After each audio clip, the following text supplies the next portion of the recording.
Hi everyone, welcome to week 8.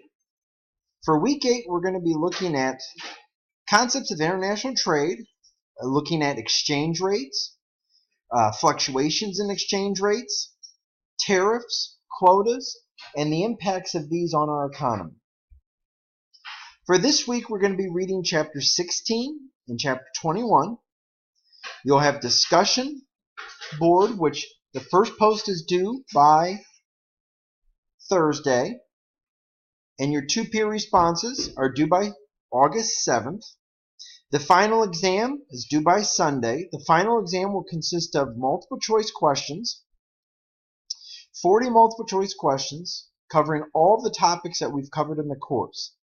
If you need any additional assistance with those, or if you'd like me to provide additional resources, let me know as well, as I look forward to your effort on the final. But make sure to complete it by that due date as well.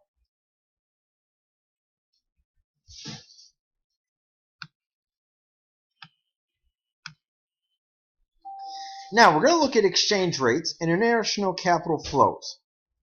When we look at a stronger dollar, is that good for the economy? So when we look at a stronger dollar, the main thing that a stronger dollar will do is it will allow us the ability to buy things from other countries because the dollar will be able to go farther. Now, the other challenge we're facing when we look at imports, you'll notice that we won't have as many exports being brought into the country. When we look at exports, that's a very big challenge. That's a way to create growth for an economy when we look at exports. So, in the role of the U.S. economy, a strong dollar has both benefits and has negatives as well that you'd want to focus on. There's many reasons why exchange rates will fluctuate, and there's differences in international capital flow. Some of the reasons will include the inflation rate, growth rates, stability. All of these will have impacts on the direction of an economy and how the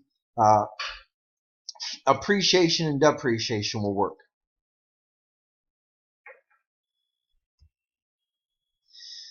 When we look at the daily share, currencies that are most widely traded, you'll notice the US dollar is about 87%. Compared to the euro, which is 34%, the yen is 23%, the British pound is 12%. So the main currency in the world economies is the US dollar. Many countries look for the stability of the US dollar, and that's one of the reasons why the US dollar is so attractive right now.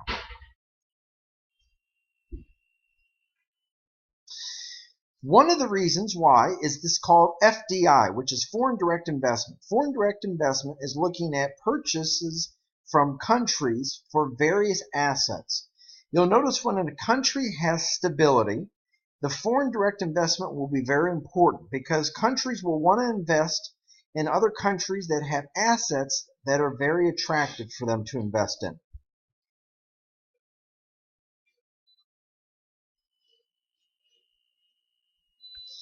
Now, many portfolio investment decisions are not as simple as betting just the value of a currency.